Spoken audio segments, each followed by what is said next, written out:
¿Qué harías si supieras que tu vida cambiará para siempre en un solo instante? Wade Wilson no nació siendo un héroe ni un villano, pero el destino le tenía preparada una historia brutal y llena de caos, traiciones, sufrimiento y un giro inesperado que lo convirtió en Deadpool, el antihéroe más irreverente del universo. ¿Estás listo para conocer su origen? Wade Wilson ha sido condenado a muerte por el asesinato en primer grado de Christine Melton. Han pasado más de 4 años desde que este infame asesino de TikTok fue arrestado por el asesinato de 2 mujeres, y ahora un juez lo ha sentenciado a muerte. A pesar de la oposición de sus seguidoras, actualmente espera en el corredor de la muerte en Florida. Examinemos la vida de Wilson. En la prisión estatal de Florida en Rayford, donde aguarda su ejecución el 7 de agosto de 1024, el juez del circuito de Lee, Nicholas Thompson, dictó la condena de muerte a Wade Wilson, conocido como el asesino de Deadpool por los homicidios de Melton y Ruiz. La atmósfera en el tribunal era tensa, mientras el juez describía las acciones de Wilson como atroces y crueles, repitiendo las palabras de los fiscales Sarah Miller y Andreas Gardner. El juez ordenó que Wilson fuera condenado por los siguientes cargos. El primero, asesinato en primer grado de Christine Melton, con pena de muerte. El segundo, robo de un vehículo por el que fue condenado a 5 años de prisión en el Departamento Correccional de Florida. La recomendación del jurado para la pena capital llegó con un voto de 10-2, mientras que el de cada víctima fue de 8-4. Gracias a un cambio legislativo que permitió que la sentencia de muerte ya no necesitara un acuerdo unánime. Solo 2 días después de su condena a muerte, Wilson fue declarado culpable de intentar traficar con anfetamina o metanfetamina, un delito grave de segundo grado, y de conspirar para traficar con estas sustancias, un delito de primer grado, declaró. Inocente de estos cargos, pero fue sentenciado a 12 años de prisión y a multas superiores a $100,000. Decisiones judiciales aceleraron su traslado al corredor de la muerte, donde permanecerá a la espera de su ejecución en la prisión estatal de Florida en Rayford. La Fiscalía del Estado confirmó que estas sentencias se cumplirían simultáneamente con las condenas a muerte que Wilson recibió por los asesinatos de Melton y Ruiz. Las actividades criminales de Wilson no cesaron con el asesinato. También estuvo involucrado en el tráfico de drogas desde la cárcel el 20 de abril de 2020. Una unidad K9 detectó narcóticos cerca del centro de detención del condado de Lee, lo que llevó al hallazgo de metanfetamina asociada con Wilson. Además, sobrevivió a una sobredosis bajo custodia, lo que derivó en una investigación que expuso una conspiración de tráfico de drogas. Wade Wilson. ¡Hey! ¿Te gustó esto? Pues suscríbete ahora y únete a la locura. No te pierdas lo que viene. Se convirtió en el primer asesino convicto en Florida en recibir la pena de muerte, tras un controvertido cambio de ley promulgado por el gobernador Ron DeSantis en abril de 2020. En abril de 2023, DeSantis firmó una nueva ley que alteró drásticamente el panorama de la pena capital en Florida, reduciendo el requerimiento para que un jurado recomiende la pena de muerte, de una decisión unánime a una mayoría de 8-4. Esta modificación provocó reacciones de indignación y apoyo, mostrando la profunda división de opiniones sobre la pena de muerte en Estados Unidos. El caso de Wilson ganó notoriedad poco después de esta modificación, siendo él condenado por un asesinato particularmente horrendo. La víctima, una joven llamada Emily, fue hallada brutalmente asesinada en su apartamento. La escena del crimen fue descrita como horrible, con claros signos de una lucha violenta. Las pruebas contra Wilson eran abrumadoras. Muestras de ADN, huellas dactilares e incluso una confesión apuntaban directamente a él. El juicio fue rápido y la decisión del jurado se vio acelerada por la nueva ley. Con el requisito anterior habría sido necesaria la decisión unánime del jurado para imponer la pena de muerte, sin embargo, con la nueva regla de mayoría de 8-4. El jurado llegó rápidamente a una decisión. 8 jurados votaron a favor de la pena de muerte, mientras que 4 se pronunciaron en contra. Era la primera vez en la historia de Florida que se dictaba una sentencia de muerte en virtud de la nueva ley. La reacción a la sentencia de Wilson fue inmediata e intensa. Las protestas estallaron fuera del tribunal, con personas de ambos lados del debate, haciendo oír su voz los contrarios a la pena de muerte. Argumentaron que la nueva ley aumentaba el riesgo de ejecuciones erróneas. Señalaron que el requisito de unanimidad del jurado era una salvaguarda fundamental para garantizar que solo los casos más atroces dieran lugar a la pena de muerte. Al rebajar el umbral, argumentaban, el Estado facilitaba la ejecución de personas potencialmente inocentes. Por otro lado, los partidarios de la ley, incluido el gobernador, argumentaron que agiliza el proceso judicial y acercaba más rápidamente el final. A las familias de las víctimas creían que el requisito anterior de un jurado unánime a menudo conducía a apelaciones largas y costosas, retrasando la justicia durante años, en el caso de Wilson. Argumentaron que las pruebas eran tan contundentes que la pena de muerte era el único castigo apropiado tras su condena. Wade Wilson pasa ahora sus días en el corredor de la muerte de Florida. Echemos un vistazo a su vida en el corredor de la muerte. Wilson ha estado recluido en la cárcel del condado de Lee, en Fort Myers. Desde su detención, el tiempo que Wilson pasó en la cárcel del condado de Lee, el 30 de septiembre de 2020. Wilson y su compañero Joseph Catt intentaron una audaz de fuga. Los funcionarios descubrieron que habían arrancado el marco metálico de su ventana y que había varias grietas en el grueso cristal de seguridad. También se había retirado un taburete metálico atornillado al suelo de hormigón. Los detectives determinaron que Wilson era el autor intelectual del intento de fuga, y lo acusaron de intento de fuga y de delito de daños, desde que se le impuso la pena de muerte. Wilson ha sido trasladado al centro penitenciario Union Correctional Institution de Rayford, Florida. Este centro alberga a 274 hombres condenados a muerte y tiene capacidad para 1.486 reclusos. Las celdas son un marcado contraste con el mundo exterior. Los reclusos en espera de ejecución son trasladados a las celdas de vigilancia de la muerte. Son ligeramente más grandes, de 12 por 5 pies y una altura de 8 pies y medio. A los condenados a muerte se les sirven 3 comidas al día, a las 5 de la mañana, de 10:30 a 11 de la mañana y de 4 a 4:30 de la tarde. Los reclusos comen de una bandeja que se les proporciona con un tenedor. Antes de la ejecución, los reclusos pueden solicitar una última comida con un presupuesto máximo de $40, y los alimentos deben comprarse en el lugar para evitar extravagancias.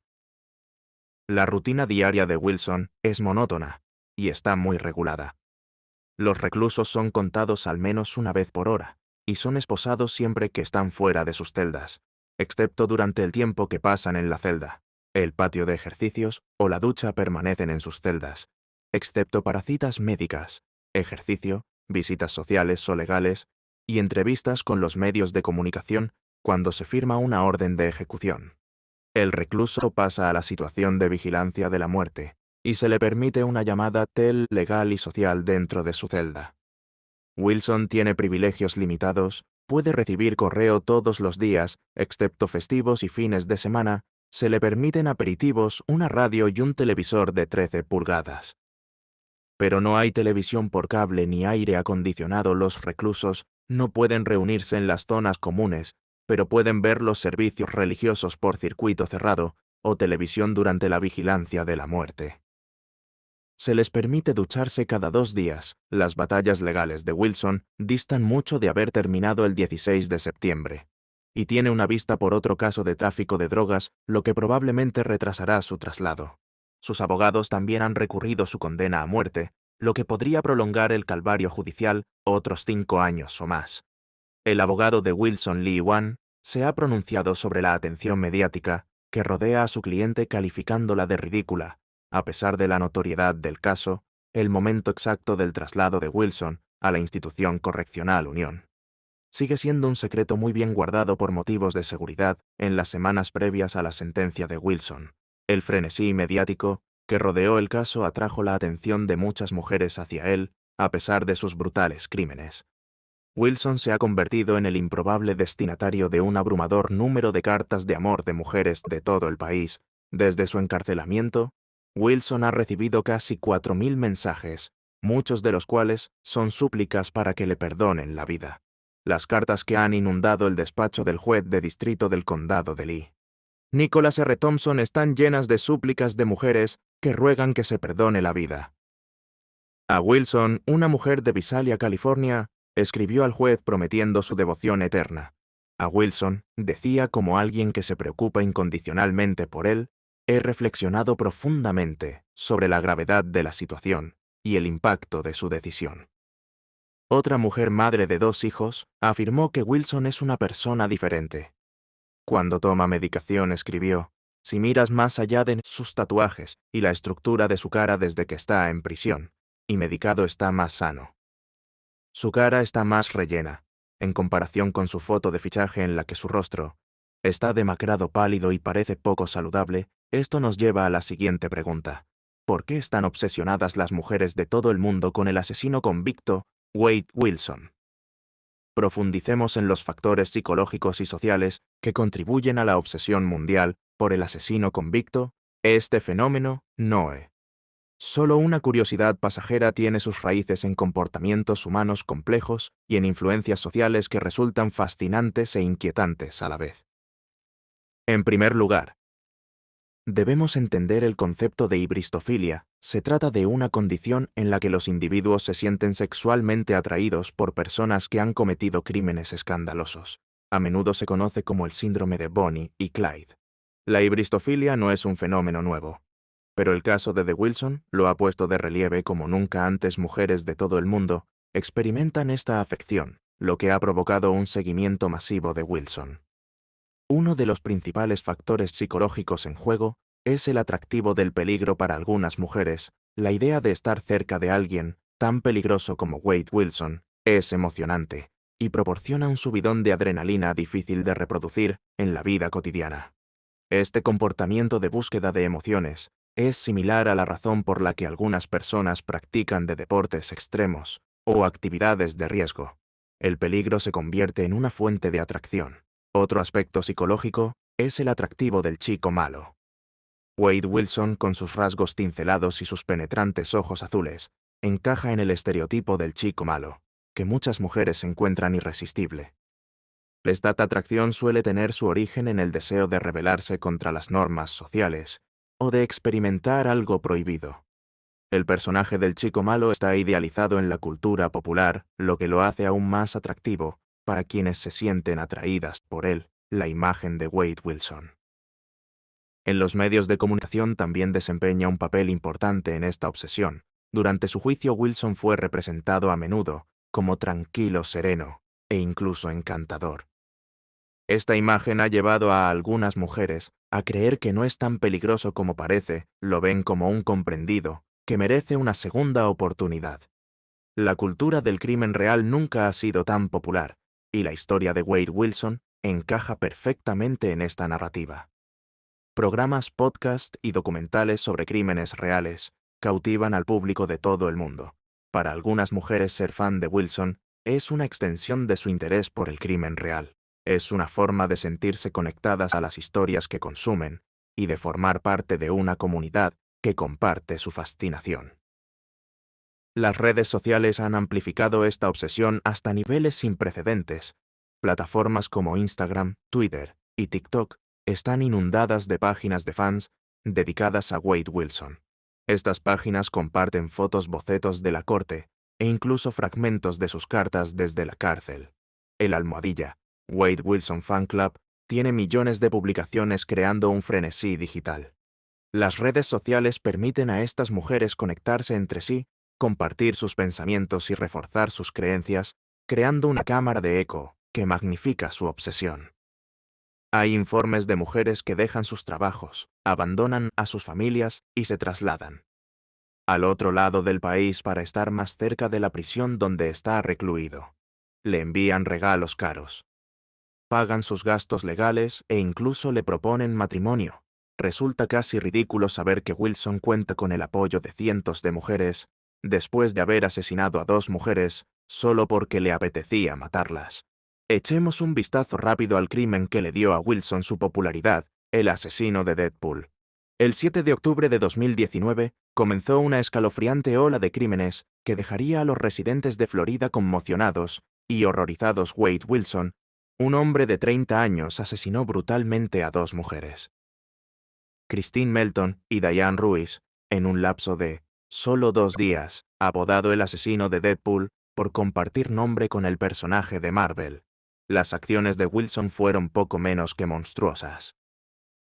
Christine Melton, de 35 años. Fue la primera víctima. Wilson la conoció en un bar y ambos acabaron yendo a su casa cuando se quedó dormida. Wilson la estranguló hasta matarla, pero la brutalidad no terminó ahí. Las pruebas revelaron más tarde que Wilson había golpeado duramente a Melton con una barra de cortina antes de asfixiarla. Su maltrecho cuerpo fue descubierto en el interior de su apartamento oculto, entre un montón de ropa de cama y prendas de vestir. Tenía las muñecas atadas con una bufanda blanca, y se encontró una barra de cortina con una mancha roja. Las pruebas forenses confirmaron que el ADN de estos objetos coincidía con el de Melton y Wilson. Al día siguiente, Wilson volvió a atacar. Esta vez su víctima fue Diane Ruiz, de 43 años.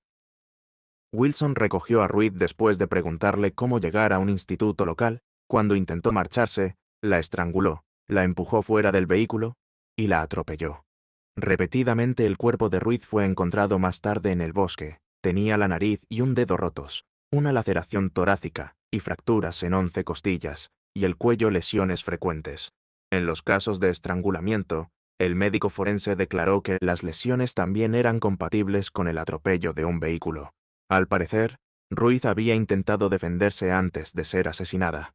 El padre de Wilson desempeñó un papel crucial en su detención. El mismo día en que las mujeres fueron asesinadas, Wilson llamó a su padre desde una casa en la que había entrado a robar, pidiéndole ayuda, siguiendo la recomendación de su padre.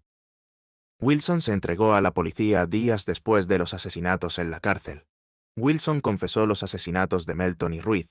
Dijo la policía que había conocido a Melton en 2008, un bar que había mantenido relaciones sexuales consentidas con ella, en casa de un tío, y que después había seguido haciéndolo en su casa, antes de matarla. También confesó haber recogido a Ruiz, haberla estrangulado cuando intentó marcharse, y haberla atropellado. Wilson admitió que en ese momento estaba enloquecido y drogado, declarando que cuando está bajo los efectos, se convierte en el bestia. El juicio fue una experiencia angustiosa para las familias de las víctimas. En junio, un jurado declaró a Wilson culpable de los asesinatos y concluyó por mayoría de 2 votos que debía ser condenado a muerte durante el juicio. La acusación presentó pruebas abrumadoras contra Wilson. Las pruebas forenses del apartamento de Melton, incluido el ADN de la barra de la cortina y el pañuelo blanco, ofrecieron una imagen espantosa de la violencia que sufrió el testimonio del forense. Sobre las lesiones de Ruiz, puso aún más de relieve la brutalidad de las acciones de Wilson, el hecho de que la sangre, el teléfono móvil y la etiqueta con el nombre del uniforme de trabajo de Ruiz se encontraran en el coche de Melton. Vinculó los 2 asesinatos y proporcionó una clara cronología de los hechos durante el juicio. El padre de Wade Wilson, Steven Testaseca, subió al estrado para testificar contra su propio hijo en un juicio por doble asesinato. Steven Testaseca, que solo tenía 14 o 15 años cuando supo que iba a ser padre, relató la angustiosa noche en que su hijo le llamó para confesarle. Wilson había sido adoptado por y Steve Wilson, que estaban relacionados con los padres de su madre, a través de la iglesia. A pesar de la adopción, Wilson se puso en contacto con su padre biológico, a los 18 años, a menudo pidiéndole dinero. La noche de los asesinatos, Wilson supuestamente llamó a Testaseca varias veces, admitiendo haber matado a las 2 mujeres. ¿Se puso Wade Wilson en contacto con usted por teléfono ese día?, preguntó el abogado. Sí, señora. ¿Y qué fue lo que le dijo? Cuando llamó la primera vez, dijo que necesitaba ayuda, que había hecho algo de lo que no podía retractarse. Describió cómo Wilson conoció a una chica en un bar más tarde, identificada como Melton. Fue a su casa y la asfixió mientras dormía. Solo dijo que conoció a una chica en un bar, volvieron a su casa, pasaron un rato juntos y ella se durmió. ¿Qué dijo? ¿Qué pasó? Después de que ella se durmiera, dijo que se puso encima de ella, la estranguló, y luego se quedó un rato en la casa, intentó meter en el maletero, pero no pudo levantarla. Debido al rigor, Mortis Wilson la dejó allí y se llevó su coche. En cuanto a la muerte de Diane Ruiz Wilson, dijo a su padre que la vio caminando por la calle le preguntó por una dirección, y ella se subió al coche con él. Los fiscales no están seguros de si Ruiz entró voluntariamente o fue obligada a hacerlo. Wilson confesó haberla alcanzado y estrangulado mientras conducía. Dijo que la sacó del coche y se dio cuenta de que aún respira. ¿Y qué dijo que hizo cuando se dio cuenta de que ella aún respiraba? Dijo que volvió al coche y la atropelló hasta que parecía un espagueti. Testa Seca describió el tono de Wilson durante la llamada como excitado, casi orgulloso. Sentí que quería que yo sintiera lo que él sentía. Al respecto, dijo. Cuando Miller le preguntó si Wilson estaba orgulloso, Testa Seca confirmó que sí. Admitió que tuvo conflictos a la hora de entregar a su hijo a las fuerzas del orden. Mientras Wilson pedía un Uber para salir de la ciudad, lo habría vuelto a hacer, dijo Testa Seca con la voz entrecortada. Testa Seca pidió la dirección de Wilson con el pretexto de enviar un Uber, pero en su lugar envió a los Usmarels. No quería que cometiera una estupidez y lo mataran. Le dije que levantara la mano y saliera el descubrimiento del cadáver de Diane Ruiz. Añadió otra capa de horror al caso Justin de Rosa, sargento K9, del Departamento de Policía de Cape Coral. Significó que, mientras patrullaba, vio buitres rodeando un solar sin urbanizar con árboles. Los buitres suelen rodear cadáveres, cuerpos muertos, animales, muertos lo que sea. Explicó de Rosa, el cuerpo de Ruiz fue encontrado en el bosque, y la zona fue asegurada para su investigación, la técnica forense. Jacqueline Fordham observó huellas de neumáticos en la hierba, aunque no fue posible obtener impresiones reales, debido a la altura de la hierba. El DRTT, Thomas Coyne, médico, forense, jefe adjunto del condado de Lee, colaboró las autopsias de Ruiz y Melton. Testificó que el cuerpo de Ruiz mostraba indicios de actividad animal o carroñera con partes de las orejas y la nariz arrancadas, probablemente por pájaros. También presentaba importantes lesiones internas, como hematomas en el antebrazo y la mano izquierdo, fractura del cuarto dedo, fractura del hueso, fractura parcial de laringes y numerosas fracturas costales. El fiscal Andreas Gardner preguntó si la conducción de un automóvil sobre un cadáver podía causar tales lesiones. Ciertamente, confirmó. Coyne explicó que se tarda entre 10 y 15 segundos en desmayar a una persona sujetándola por el cuello y que en 30 segundos es posible que la persona no recupere el conocimiento. Coyne afirmó que Ruiz no habría sobrevivido a las lesiones cervicales. El doctor Mark Robio, neurólogo, prestó un testimonio escalofriante durante una declaración ante el jurado. Reveló que recientes escáneres cerebrales de Wilson indican un traumatismo cerebral significativo. Estos escáneres muestran un deterioro de la memoria a corto plazo y problemas cognitivos y emocionales. Todo ello en el contexto de una enfermedad psiquiátrica. Las conclusiones de Rubiño se basan en una serie de pruebas realizadas a Wilson, a pesar de las dificultades que planteaban sus ataduras. El turbulento pasado de Wilson está lleno de incidentes que podrían haber contribuido a su estado mental actual. Le contó al doctor Rubio sobre 2 accidentes de coche que sufrió mientras crecía en Tallahassee. En uno de ellos iba de pasajero cuando el conductor chocó contra un roble, y Wilson se golpeó la cabeza contra el parabrisas. En otro incidente, él y sus amigos chocaron contra un árbol en la playa, y todos quedaron inconscientes. El miedo de Wilson a ser detenido debido a su libertad condicional le llevó a huir del lugar antes de buscar una evaluación médica. Wade Wilson afirmó haber sufrido 2 conmociones cerebrales por jugar al fútbol americano y béisbol en el instituto, además de haber sido asaltado 3 veces, quedando inconsciente cada vez. Aunque el neurólogo Dr. Rubiño no pudo obtener historiales médicos que respaldar estas afirmaciones, consideró que podrían ser ciertas basándose en los resultados del escáner cerebral. Rubiño concluyó que las lesiones craneales de Wilson, junto con una enfermedad psiquiátrica, explicaban su comportamiento impulsivo. Su defensa, liderada por los abogados Kevin Shirley y Lean, utilizó estos resultados en un intento de influir en la decisión del juez Nicholas Thompson durante una vista legal. Sin embargo, el psicólogo forense, Dr. Michael Herkhoff, argumentó que no había pruebas suficientes para un diagnóstico de trastorno psicótico, y sugirió que el abuso de drogas de Wilson era una mejor explicación de su comportamiento delictivo. Wilson, ahora en el corredor de la muerte, intentó fugarse de la cárcel el 30 de septiembre de 2020, enviando una nota a otro recluso, Lawrence T. Sauer, pidiendo ayuda para escapar. Wilson y Sauer estaban conectados a la banda Carcelería Suprema, Quista Blanca, aún Forgien.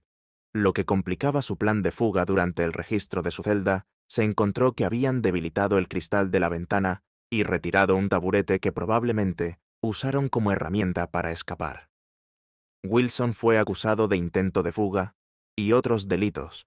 Además, el 20 de abril de 2023, fue detenido nuevamente por posesión de metanfetamina, tras una investigación que reveló su conexión con Bonnie Wiggins y otros sospechosos. La banda Armed for Heaven, conocida por su violencia y extremismo, planteaba preocupaciones sobre la influencia de Wilson Katz en el sistema penitenciario, con Wilson a la espera de ejecución. Su futuro parece incierto, especialmente con el apoyo de sus fans y la posibilidad de apelar su condena a muerte. Así es como Wade Wilson se convirtió en Deadpool, el antihéroe más loco y sarcástico que jamás conocerás. Una historia de caos, humor y pura supervivencia. ¿Qué te pareció?